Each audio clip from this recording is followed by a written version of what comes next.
You raise an important point about the limitations of international law, but I disagree that it has failed. Think it's the opposite. Many people hold international law to an unrealistic standard. We expect it to guarantee peace and protection for people without giving it the necessary tools and authority to do so. We're setting it up for failure. Take, for instance, the UN Charter, which emphasizes protecting people's rights and maintaining peace. But were institutions like the UN ever granted the power to enforce those principles effectively? No, they weren't. States never ceded enough authority to the UN, or other bodies for that matter, to meaningfully enforce international law.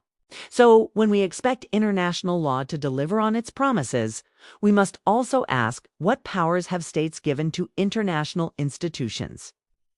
The simple answer is that the system remains state-centric. That's the heart of the issue.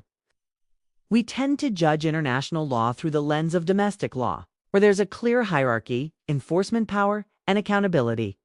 But international law operates on fundamentally different principles. States are the primary actors, and law is just one of the many tools they use to pursue their interests. That's why you see states violating international law all the time. Whether it's through military aggression, human rights abuses, or environmental damage. When states do violate international law, there are usually no serious consequences. And even when there are, those consequences are often symbolic rather than effective. So, in what areas of international law does the system actually work? Well, let's consider aviation law, maritime law, space law, trade regulations, and environmental treaties.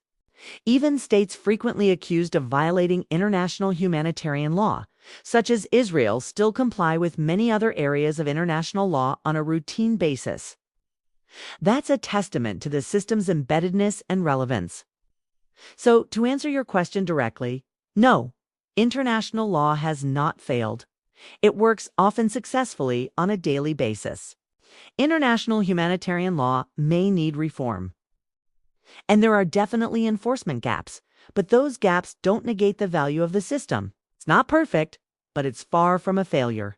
We need to restructure and realign international law, not abandon it.